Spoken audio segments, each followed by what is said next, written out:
Vote প্রচারে বেরিয়ে দুহাত তুলে কীর্তনের তালে উত্তাল নেচে নিজেকে রাধিকার সাথে তুলনা করলেন সুজাতা। ভোট যেন বড়ই বালাই, তাই ভোট প্রচারে অভিনব পন্থা অবলম্বন করতে দেখা যাচ্ছে সব রাজনৈতিক দলের কর্মীদের। গতকাল রাতে বিষ্ণুপুর লোকসভা কেন্দ্রের অন্তর্গত ওন্দাতে দোল উৎসবের মেলাতে যোগদান করেন বিষ্ণুপুর লোকসভা কেন্দ্রের তৃণমূল প্রার্থী সুজাতা মণ্ডল।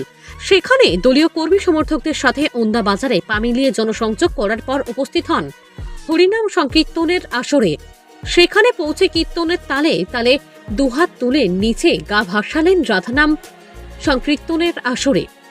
তারপর মাইক হাতে জনগণের উদ্দেশ্যে বক্তব্য রাখতে গিয়ে নিজেকে রাধিকার সাথে তুলনা করে বসলেন তিনি বলেন, কীর্তনের তালে তালে আমি নাচতে শুরু করলাম, মনে হচ্ছিল বৃন্দাবনের রাধিকাও বোধহয় এরকম করেই নাচত। আমার কাছে মনে হলো আমিও আমার কৃষ্ণের সাথে রাধিকা হয়ে গেছি।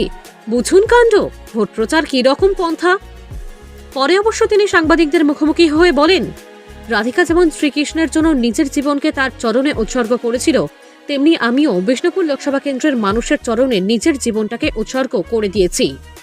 যেমন গোটা জীবনটাকে কৃষ্ণের চরণে উৎসর্গ করেছিল, তেমনি আমিও বিষ্ণুপুর লোকসভার মানুষের চরণে আমার নিজের জীবনটাকে উৎসর্গ করে দিয়েছি। রাধা মানে তো ত্যাগ।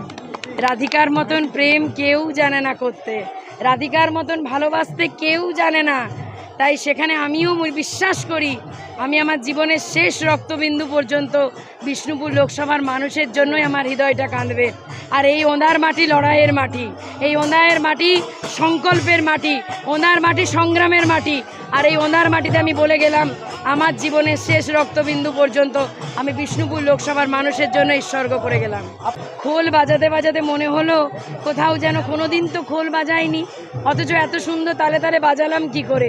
তো এটা তো কোথাও রাধাকৃষ্ণের কৃপা। আর ওই যে বললাম, কৃষ্ণকে ভালোবাসতে রাধার মতন কেউ পারেনি। তাই আমার বিশ্বাস, ভাবতে পারেন উনি আজকে রাধিকা ভাবছেন, কালকে হেমামালিনী ভাববেন, পরশুদিনে শ্রীদেবী ভাববেন, কোনোদিনও ভাববেন পুতনা, আর কোনোদিনও ভাববেন সুর্পণখা। ওনার অনেক ভাবনা আছে, ওনার মনে ওনাকে ভাবতে দিন, উনি পাগল হয়ে গেছেন।